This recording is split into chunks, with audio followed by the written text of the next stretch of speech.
রানার ছোটবেলা থেকেই প্রাণীদের প্রতি অগাধ ভালোবাসা ছিল। তাদের বাড়িতে একটাও পোষ্য ছিল না, কারণ রানার বাবা মা মনে করতেন পোষ্য থাকলে অনেক ঝামেলা।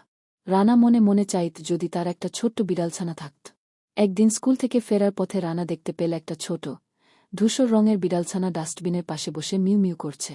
বিড়ালছানাটার চোখ দুটো ছলছল করছিল, যেন সে খুব ক্ষুধার্ত। রানার মনটা নরম হয়ে গেল। সে আর দেরি না করে বিড়ালছানাটাকে কোলে তুলে নিল। বিড়ালছানাটা রানার বুকের উষ্ণতা পেয়ে আরামে চোখ বুঝল। রানা বিড়ালছানাটাকে বাড়িতে নিয়ে এল।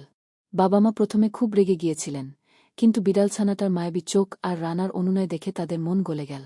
বাবা মা রাজি হলেন, তবে শর্ত একটাই, মিকুর। রানা বিড়ালছানাটার নাম দিয়েছিল মিকু, সব দায়িত্ব রানাকেই নিতে হবে। রানা আনন্দের সাথে রাজি হয়ে গেল। মিকু খুব দ্রুত রানার জীবনের অবিচ্ছেদ্য অংশ হয়ে উঠল।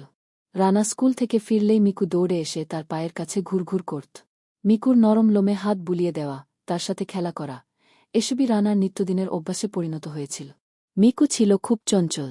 সে সারা বাড়ি ঘুরে বেড়াত, কখনো সোফার নিচ থেকে খেলনা ইঁদুর নিয়ে আসত, কখনো রানার বিয়ের ওপর লাফিয়ে উঠে বসে পড়ত।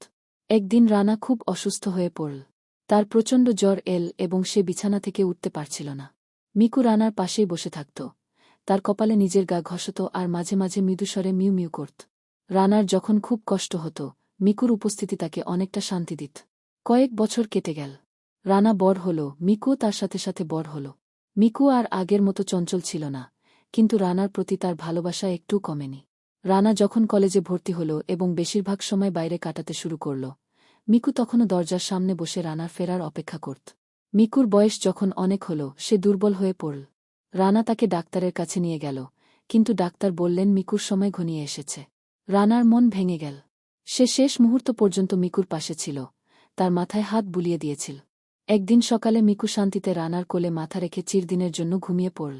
মিকু চলে যাওয়ার পর রানার জীবনে একটা বিরাট শূন্যতা তৈরি হল। অনেক দিন পর্যন্ত রানা মিকুর স্মৃতিতে ডুবে থাকত।